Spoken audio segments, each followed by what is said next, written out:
ज़्यादातर option trading के अंदर लॉसेस हो रहे हैं, तो मैं ये थोड़ा बैंक निफ्टी में बाइंग के बारे में कुछ पॉइंट्स शेयर कर रहा हूँ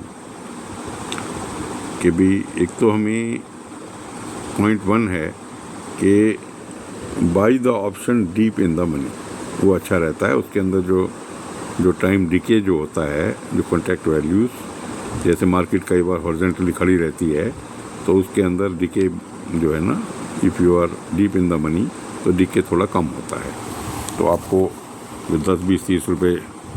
जो मार्केट खड़े खड़े भी डाउन होता रहता है आपका कॉन्ट्रैक्ट, एक तो वो थोड़ा सा उसमें कम हो जाता है। हालांकि इसमें जो ट्रांजैक्शन वैल्यू है वो बढ़ जाती है और ट्रांजैक्शन चार्जेस ज़्यादा हैं और दूसरे खर्चे भी बहुत हैं, जैसे ऑप्शंस में जो है ये पर लॉट बेसिस चार्जेस लिए जा रहे हैं और उसमें फिर जीएसटी भी है और जो एक्सचेंज चार्जेस भी हैं और बाकी ट्रेडर्स को और बड़े एक्सपेंसेस हैं, इंटरनेट का है, इक्विपमेंट का है, दूसरे ऑर्ड्स भी हैं इसमें। कभी लाइट चली जाती है, कभी इंटरनेट डाउन हो जाता है, कभी ICICI बैंक वगैरह का या इस टाइप के और जो ब्रोकरिंग हाउसेज हैं उनका जो सॉफ्टवेयर है उसके अंदर प्रॉब्लम आ जाती है, अचानक कुछ टाइम के लिए बंद हो जाता है, तो उसमें सब दीज आर द ऑड्स। तो इसी की वजह से 95% जो है जो ट्रेडर्स जो हैं वो लॉस में रहते हैं, 5% ही सिर्फ इसमें गेन कर पाते हैं। तो जो लोग छोटे जो ट्रेडर्स हैं जो कि 95% जो लॉसेस हैं वो क्या करें, एक तो डीप इन द मनी में कॉन्ट्रैक्ट लें और एग्जांपल के तौर पे जो है, और एक अप का और एक कॉल का और एक पुट का और कॉन्ट्रैक्ट ऑर्डर करके अपने स्क्रीन पर रखें, अपने जो है ओपन पोजीशन में रखें, जिससे आप प्राइस मॉनिटर कर रहे हैं और जिस डायरेक्शन में मार्केट जा रही है उस डायरेक्शन में मान लीजिए प्राइस अभी 500 चल रहा है, जो भी आपने कॉन्ट्रैक्ट जो डाला है मॉनिटरिंग के लिए, तो आप उसमें प्राइस 450, 460, 470 भी रख सकते हैं। तो जो डायरेक्शन अप चल रही है उसमें भी आपको थोड़ा प्राइस नीचे रखना है, क्योंकि मार्केट ऊपर नीचे चलता रहता है। तो मान लीजिए 450 में आ गया तो आप इमीडिएटली उसको और 470, 480 में एग्जिट करने के लिए डाल दें। तो अगर एक लॉट है आपका और आपने 450 में लिया और 480 में निकल गया तो आपको 30 × 15 आपको 450 का उसमें प्रॉफिट हो गया। अब इसमें से रफली जो है ट्रांजैक्शन चार्जेस हैं, ब्रोकरेज वगैरह मिला के हाफ के करीब चला जाएगा। तो जो आपने 450 अर्न किया है एक्चुअली वो आपको हाफ मिलेगा, यानी करीब 250 के करीब उसमें मिलेगा। तो इसी ढंग से आप जो है ऑर्डर करते रहिए और लोअर साइड पे रहिए, मार्केट को वॉच करते रहिए डायरेक्शन उसकी, और डायरेक्शन को वॉच करते रहिए और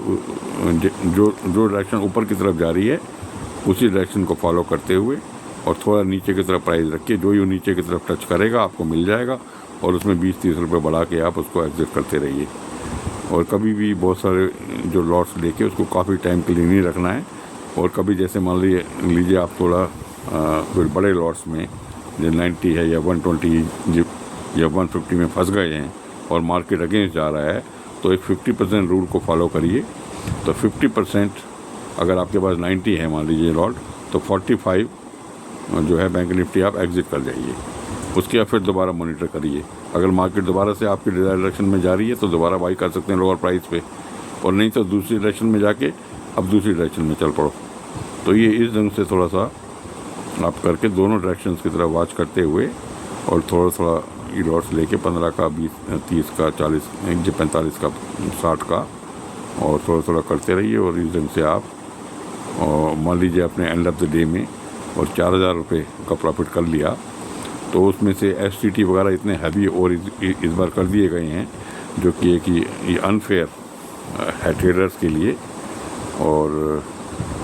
ट्रांजैक्शन चार्जेस और वो ब्रोकरेज और बाकी खर्चे इस टाइप के हो गए हैं कि उसमें ये प्रॉफिट हाफ हो जाता है, अगर प्रॉफिट होता भी है तो भी। और उसके बाद अल्टीमेटली ईयर एंड में तो आपको जो कैपिटल गेन है उस प्रॉफिट पे वो देना ही देना है। तो वो आइडियली स्पीकिंग तो टैक्सेस जो हैं सिर्फ इनकम्स पे ही होने चाहिए, यानी गेन्स पे ही होने चाहिए। और यहाँ पे अगर किसी ट्रांजैक्शन में लॉस भी हो रहा है तो भी जो है ट्रेडर को और वो ट्रांजैक्शन चार्जेस देने पड़ रहे हैं। तो ये एक तरह से अनफेयर टैक्सेशन का एग्जांपल है। और अगर बहुत टाइम तक इस टाइप के चार्जेस और ये सब चलते रहे तो ये 95% जो लॉस मेकर्स हैं ये बहुत ज़्यादा सस्टेन नहीं कर पाएंगे। तो या तो ये इनमें से मोस्टली एग्ज़िट हो जाएंगे, या मोस्टली जो है ट्रेडिंग वॉल्यूम्स इतने कम हो जाएंगे, इनके वॉल्यूम्स कम कर लेंगे कि जो 5% जो प्रॉफिट मेकर्स हैं सिर्फ वही मार्केट में रह जाएंगे और वही आपस में जो है फिर खिलवाड़ करेंगे, और मार्केट के ऊपर बड़ा भारी सेटबैक हो सकता है, और मार्केट एकदम से क्रम्बल कर सकती है अगर, क्योंकि इस ढंग से जो टैक्सेशन है वो काफ़ी लंबा चलना बहुत मुश्किल होता है। तो ये सब चीज़ें जो है और रेगुलेटर्स को सोचनी चाहिए, सेबी को, एनएससी को, फाइनेंस मिनिस्ट्री को, और कहीं भी कोई भी टैक्स जो है और तभी लगना चाहिए जब कहीं अर्निंग्स हो, जब कहीं प्रॉफिट्स हो। ये जो ट्रांजैक्शंस के ऊपर जो टैक्स लगाया गया है ये ट्रेडर्स को तो वैसे भी बिल्कुल नहीं देना चाहिए, क्योंकि जब अर्निंग ही नहीं वो किसी ट्रेड में करेगा तब वो टैक्स कहाँ से देगा। तो ये तो ट्रांजैक्शंस, हर ट्रांजैक्शंस के अंदर जो ब्रोकरेज हाउसेज हैं वो ब्रोकरेज ले रहे हैं और एक्सचेंज चार्जेस ले रहा है, तो ट्रांजैक्शन चार्जेस तो उनको बियर करने चाहिए, या एटलीस्ट 50-50 बियर करें। और कम से कम इतना तो ज़रूर हो जाए कि जो लॉस मेकिंग ट्रांजैक्शंस हैं उन पे कोई टैक्सेशन नहीं होनी चाहिए, और वो उसमें एम्बिट से बाहर रखनी चाहिए।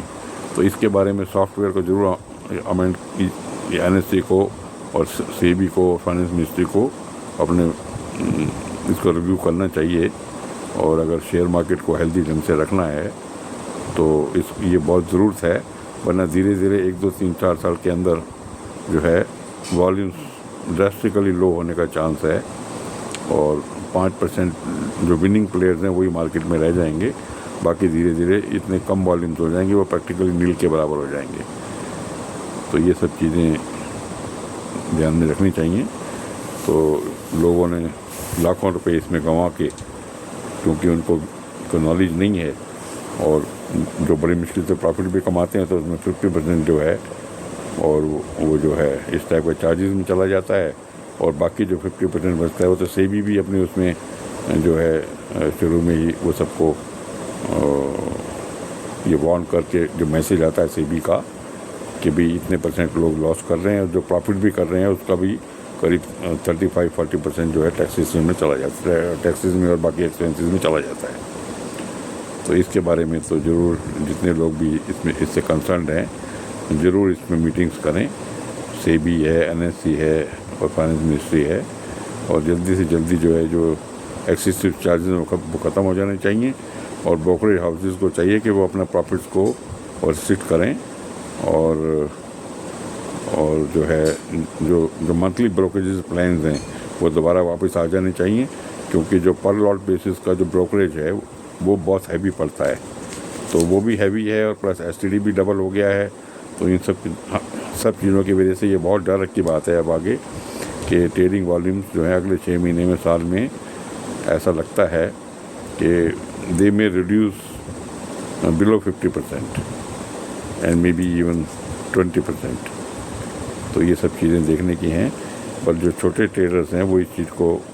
अपने सेफ गार्ड करते हुए चलें, और छोटे छोटे ट्रेड लेके और एग्ज़िट करते रहें, और किसी भी लॉट को बहुत टाइम तक अपने पास होल्ड करके ना रखें ये सोच के कि कर्व ऊपर जाएगा या उनके डायरेक्शन में जाएगा, इसकी वेट ना करें,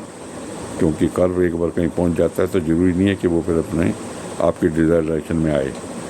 तो इसलिए वो एग्ज़िट करना ही उसमें बेटर रहता है। मोस्ट ऑफ दी जो लॉसेस होते हैं वो इसी बात पे होते हैं कि हम लोग वेट करते हैं कि मार्केट हमारे डायरेक्शन में वापस आएगा, और वो जब वापस नहीं आता बल्कि वो डायरेक्शन हमारी अगेंस्ट में जाता रहता है, तो लॉसेस बढ़ते चले जाते हैं। तो इस चीज़ को बहुत ही ध्यान में रखने की ज़रूरत है। तो इस चीज़ को ध्यान में रखते हुए जो लोग भी ट्रेडिंग को कंटिन्यू कर रहे हैं वो इस ढंग से ट्राई कर सकते हैं।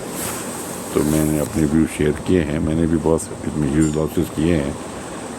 और उसके बाद थोड़ा सा अब मैंने ये कोशिश कर रहा हूँ। तो मेरा ईमेल आईडी मैं शेयर करता हूँ skjainiel@yahoo.co.in। I again repeat, skjainiel@yahoo.co.in. Please share your views, your comments, your feelings with me. Thank you.